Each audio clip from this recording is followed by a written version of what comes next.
ওকে, হালকা ধারণা থাকা প্রয়োজন। পর্যায়ক্রমিক অন্তরীকরণ। পর্যায়ক্রমিক অন্তরীকরণ বলতে বোঝায় পর্যায় অনুসারে, অর্থাৎ একটা জিনিস সিকোয়েন্স অনুসারে আমরা পর্যায় অনুসারে অন্তরীকরণ করব। যেরকম প্রথমবার y1, একটা যদি উদাহরণ দিই, y ইজ ইকুয়াল টু হলো fx ইজ ইকুয়াল টু ধরো z, আমরা লিখতে পারি। বা আমরা যদি প্রথমবার অন্তরীকরণ করি dy বাই dx, যেহেতু y1ও লিখতে পারি, বা fx লিখতে পারি, আবার f1 x লিখতে পারি, ইজ ইকুয়াল টু dz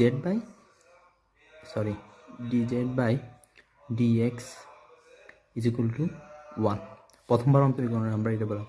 আর দ্বিতীয় ক্ষেত্রে পর্যায়ক্রমিক অন্তরীকরণ বলতে এখানে হলো 1 মানে প্রাইম 1 প্রথমবার অন্তরীকরণ। দ্বিতীয়বার যদি আমরা আবার অন্তরীকরণ করি dy by dx square is equal to y2, দ্বিতীয়বার যেহেতু আবার আমরা ডাবল প্রাইম দিতে পারি।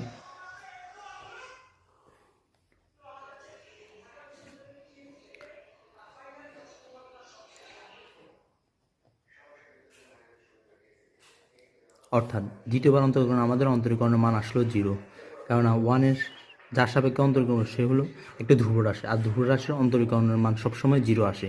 অর্থাৎ আমরা যদি এই ক্ষেত্রে n-তমবার অন্তরীকরণ করি তাহলে এই অন্তরীকরণের মানটা আসবে 0, সবসময় 0 আসবে।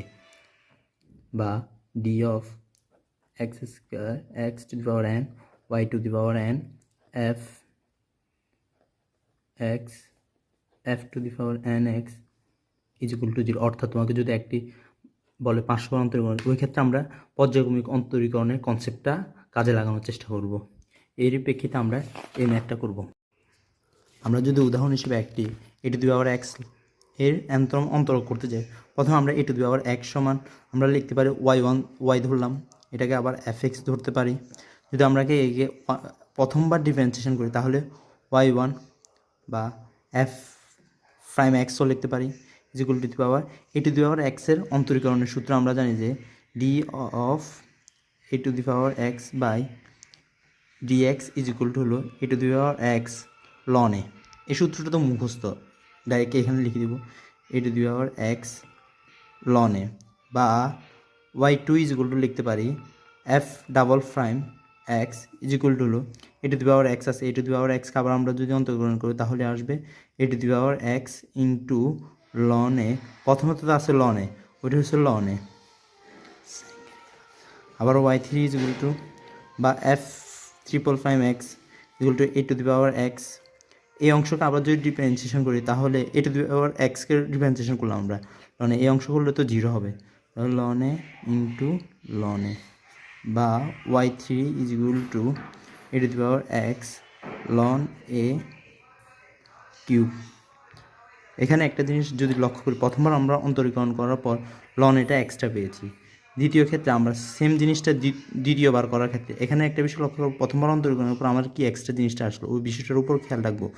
অর্থাৎ যদি প্রথমবার অন্তরীকরণ করার পর পেয়েছি ln a এক্সট্রা, দ্বিতীয়বার পাওয়ার পর ln a পেয়েছি 2টা, অর্থাৎ তৃতীয়বার করার ক্ষেত্রে আমাদের মোট ln এর সংখ্যা ভালো তো 3টা, কিন্তু a to the power x এর কোনো, অর্থাৎ আমরা যদি এখানে যদি n-তমবার অন্তরীকরণ y এর, তাহলে a to the power x হবে, কারণ এটা কোনো পরিবর্তন হচ্ছে না, এখান থেকে দেখতে পাচ্ছি। আবার ln a এখানে কত 3 আছে, খেয়াল করতেছ, এখানেও 3 আছে, এখানে 2 আছে 2, অর্থাৎ যতবার অন্তরীকরণ ততবার লনের সংখ্যা বাড়ছে, অর্থাৎ এখানে একটা n দিয়ে দিলে আমাদের ম্যাথটা মিলে গেছে। এভাবে আমরা সাধারণত n-তম অন্তরকের সিকোয়েন্সটা বাইর করব 2-3 বার করার পর, তারপর যাই ওই অনুসারে n-তম অন্তরক বা 100তম বললে, এখানে যদি বলো y টু দি পাওয়ার 500, তাহলে a to the power x লনের সংখ্যা আসবে কত, 500টা আসবে। তুমি ইচ্ছে হলে করে নিজেও দেখতে পারো বাসায়। ধন্যবাদ, আসসালামু আলাইকুম।